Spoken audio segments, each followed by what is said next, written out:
Assalamualaikum warahmatullahi wabarakatuh. Perkenalkan, nama saya Anissa Khalifah dari Prodi Pendidikan IPA semester 3 dengan NIM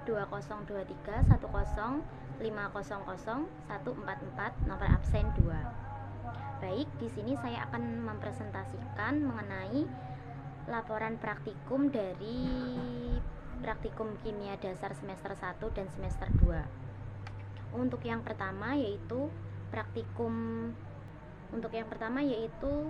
materi dari semester 1 dari praktikum filtrasi, destilasi, dan kristalisasi.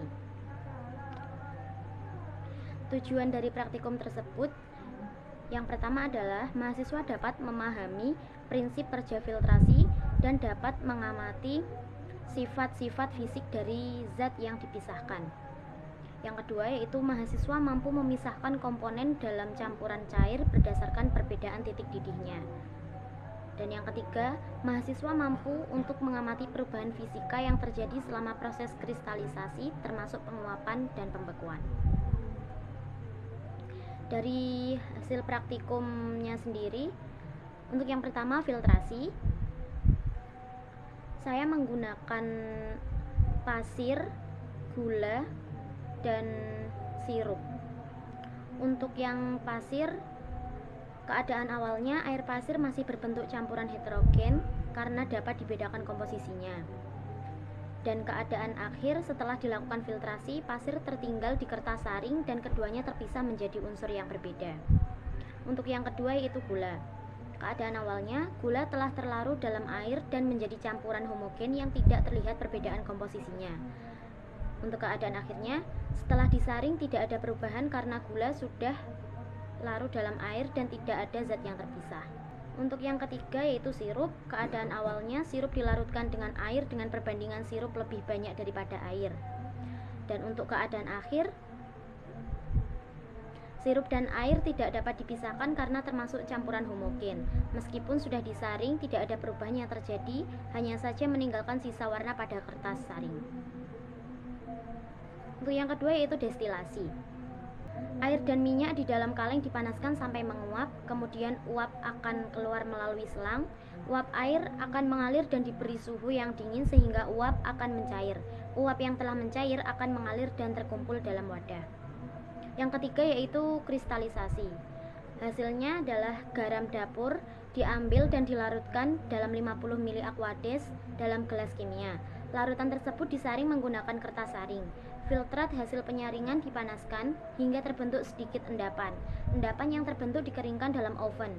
Kristal garam yang dihasilkan berbentuk kristal garam dengan warna putih kabut menunjukkan bahwa proses kristalisasi telah berhasil memurnikan garam dapur.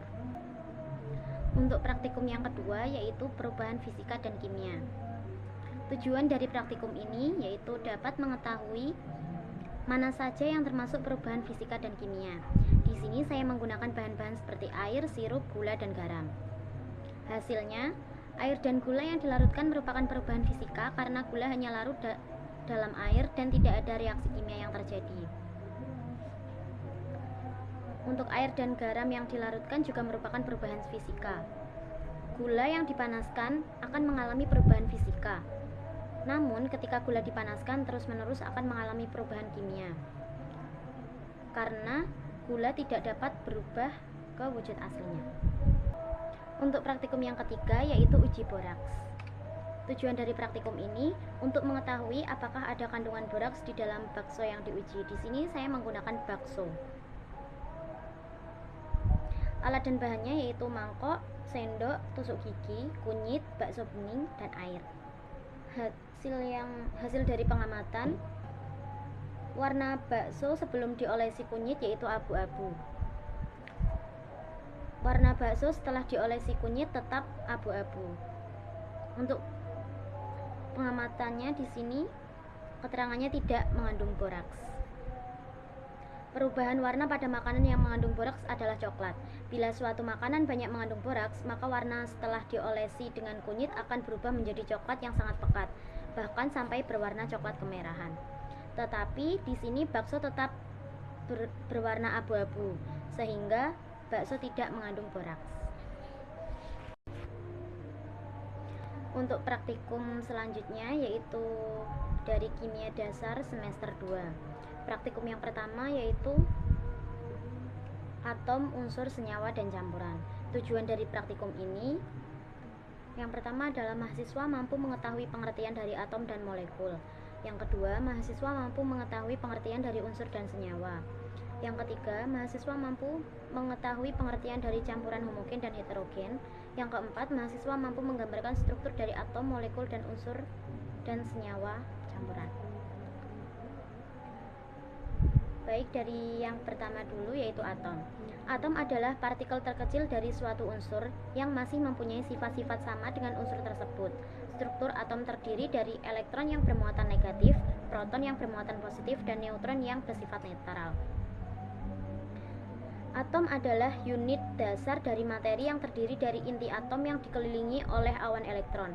Inti atom terdiri dari proton yang bermuatan positif dan neutron yang netral. Elektron yang bermuatan negatif bergerak mengelilingi inti dalam orbit tertentu. Yang kedua yaitu molekul. Molekul adalah partikel terkecil dari suatu unsur atau senyawa. Molekul unsur terdiri atas dua atau lebih atom unsur yang sama. Sedangkan massa molekul berat dari suatu molekul zat yang tersusun dari atom-atom yang memiliki massa. Yang ketiga yaitu unsur dan senyawa. Untuk unsur sendiri adalah zat yang tidak dapat diuraikan menjadi zat yang lebih sederhana melalui reaksi kimia. Setiap unsur terdiri dari atom-atom yang memiliki jumlah proton yang sama dalam inti mereka, yang disebut nomor atom. Selanjutnya adalah senyawa. Senyawa adalah zat yang dibentuk oleh dua unsur atau lebih melalui reaksi kimia. Senyawa dapat diuraikan menjadi unsur-unsur pembentuknya. Senyawa dibagi menjadi senyawa organik dan senyawa anorganik. Untuk selanjutnya yaitu campuran. Campuran sendiri terbagi menjadi dua yaitu homogen dan heterogen. Campuran homogen adalah campuran di mana dua atau lebih zat tercampur secara merata sehingga komposisinya seragam di seluruh bagiannya. Zat-zat dalam campuran homogen tidak bisa dibedakan satu sama lain dengan mata telanjang atau mikroskop biasa, dan mereka memiliki sifat-sifat yang sama di seluruh campuran. Yang kedua yaitu campuran heterogen. Campuran heterogen adalah campuran di mana komposisi dan sifat-sifat tidak seragam di seluruh bagian campuran. Komponen-komponen dalam campuran heterogen tetap terpisah dan dapat dibedakan satu sama lain. Praktikum yang kedua yaitu tabel periodik. Tujuan dari praktikum ini mempelajari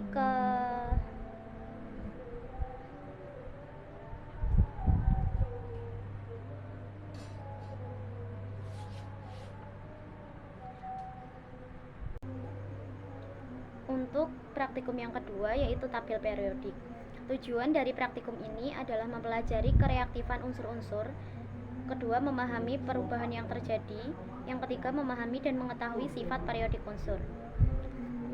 Di sini alat dan bahan yang digunakan yaitu kertas manila, pewarna, spidol, pensil, dan penggaris.